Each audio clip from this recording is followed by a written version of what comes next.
네, 반갑습니다. 그 브랑코 밀라노비치의 전작을 엄청 저는 엄청 재밌게 봤던, 최근 몇 년간 봤던 책 중에서도 왜 우리는 불평등해졌는가라는 제목의 책을 몇 년간 봤던 책 중에서도 가장 흥미로웠던 책 중에 하나였거든요. 어떤 인사이트를 주는 책이었고, 그래서 이제 이 사람의 책에 대해서는 관심을 갖게 되는 건데요. 그러니까 전에 이제 우리 책을 안 읽은 분들이 많은데, 간단하게 제 생각에 이 책은 좀 세계 경제의 동향을 보는 책이라고 그냥 생각하시면 될 것 같아요.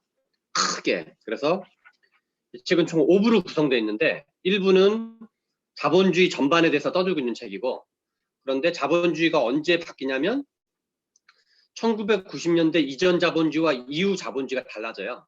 그래서 1990년대 이후에는 뭐가 달라지냐면 공산주의가 붕괴를 하고 동유럽과 인도와 중국이 세계 자본주의 체제에 합류하게 돼요. 그래서 여러 가지 변화들이 생기게 돼요. 그리고 나중에 하겠지만 한국 경제 불평등도 그때 이런 세계사적 사건 때문에 우리나라도 90년대 중반부터 불평등이 커지기 시작한다고 볼 수 있어요.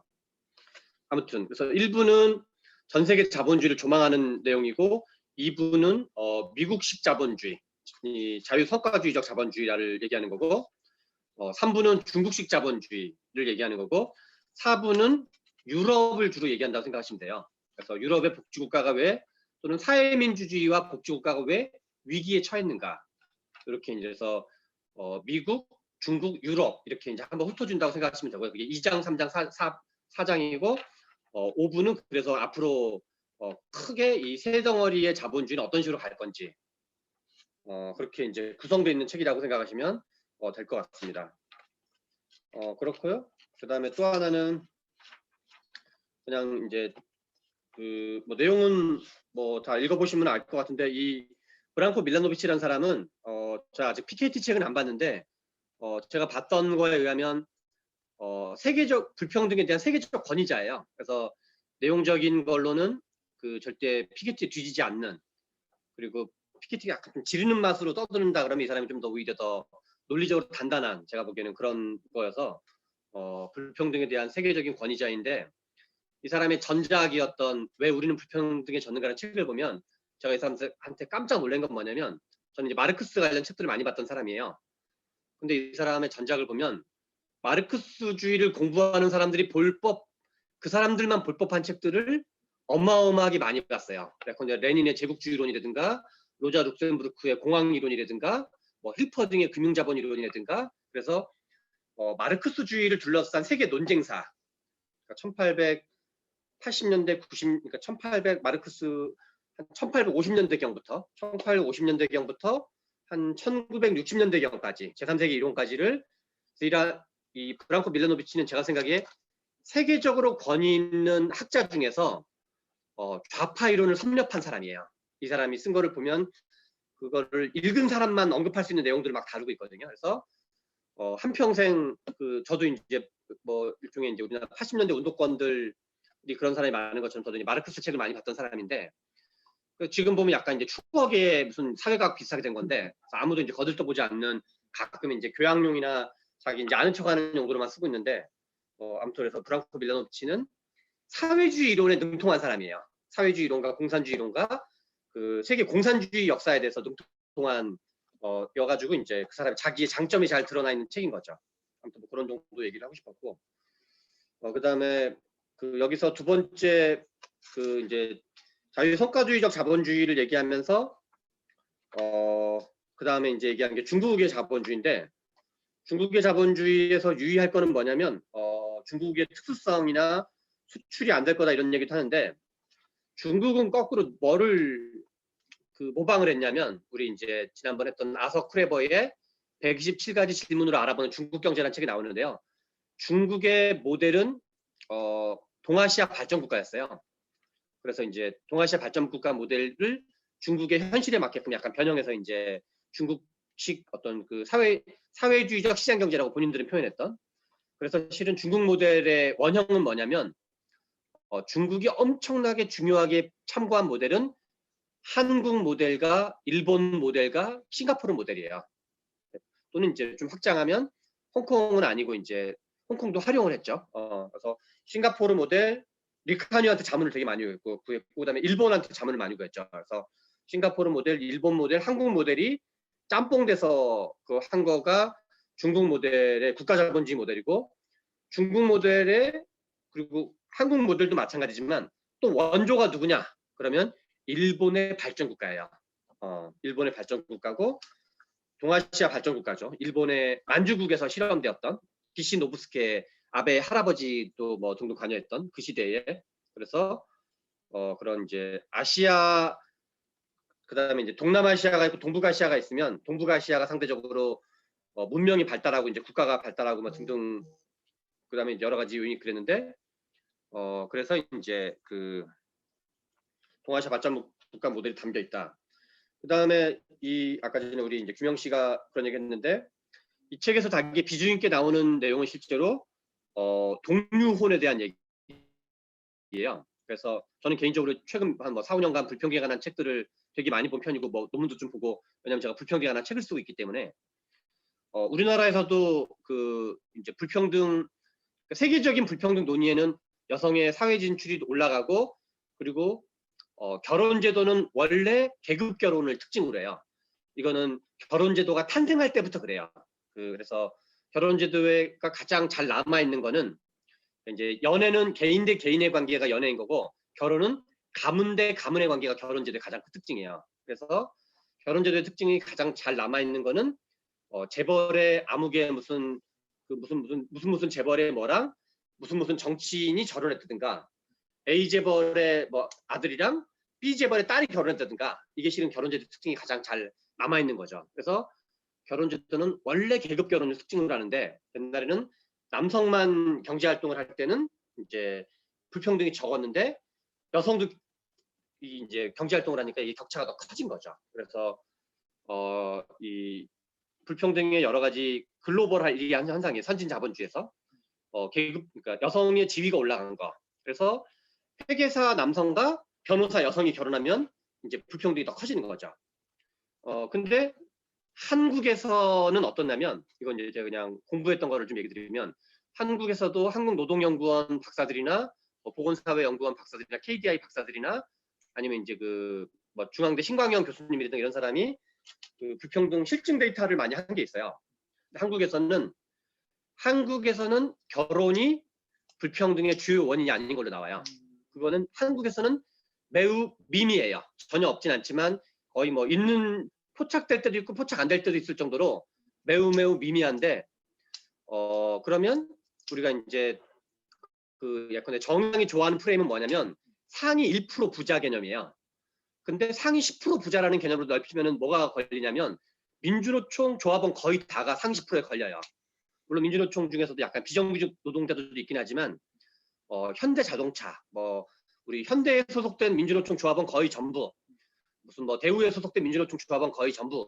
그래서 한국의 부유층은 결혼 여부보다는 민주노총 조합원 여부가 훨씬 크다고 생각하시면 돼요. 근데 왜 민주노총 조합원이냐?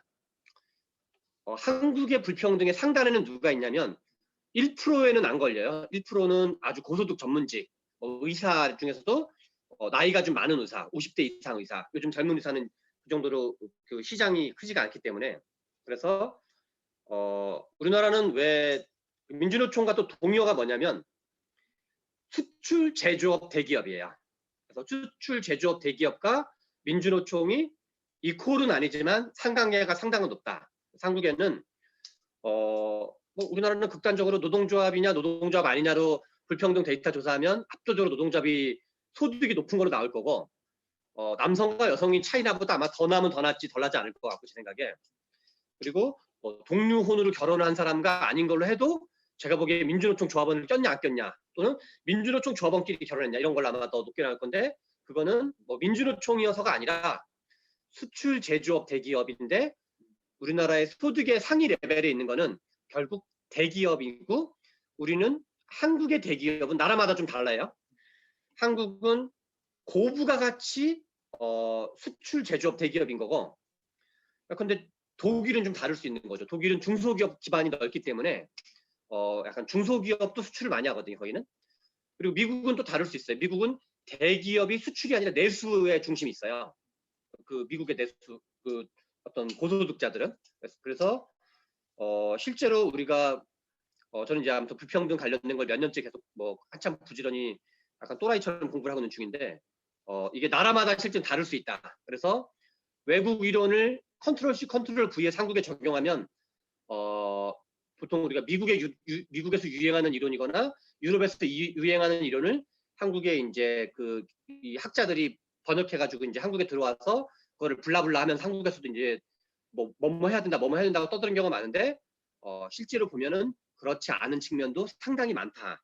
그래서 제가 보기에는 한국에서는 계급 결혼이 증가하고 있는 건 명백한 사실인데 우리 뭐 전문직과 전문직의 결혼처럼 그것이 가지는 지위보다는 수출 제조업 대기업 이것이 가지는 비중이 한국 불평등 그래서 불평등에 대한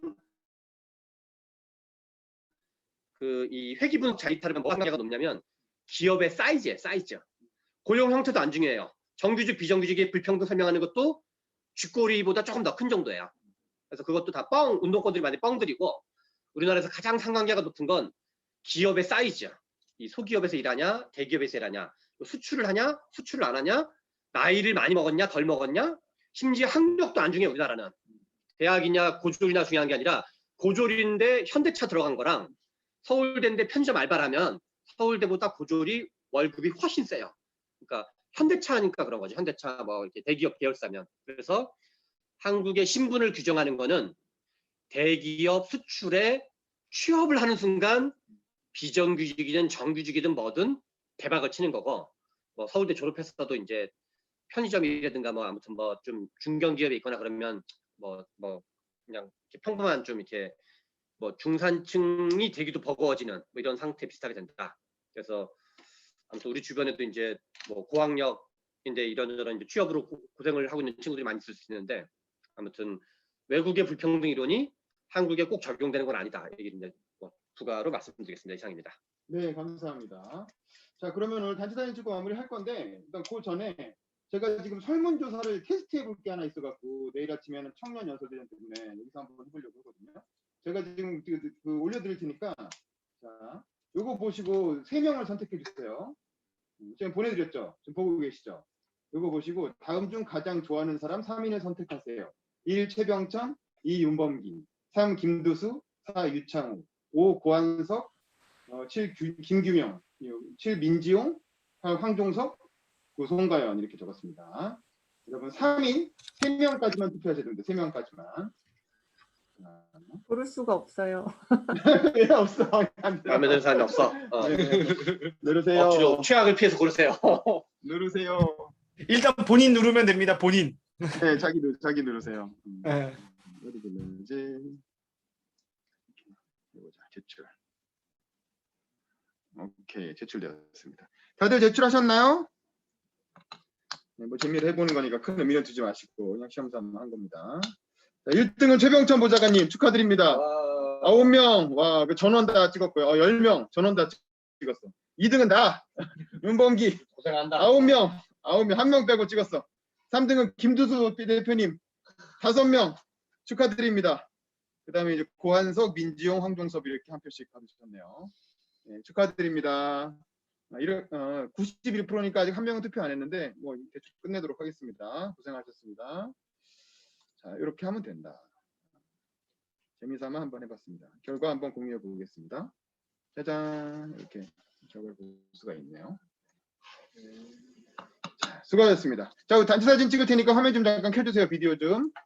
자, 이건 닫게 해주시고. 제가 적을게요. 네네네. 이쪽 나오게 해주시고. 네. 우리 김명신 아이 저쪽으로 가운데로 가. 자, 앞에 보고 찍겠습니다. 하나, 둘, 셋. 네, 됐습니다. 수고하셨습니다.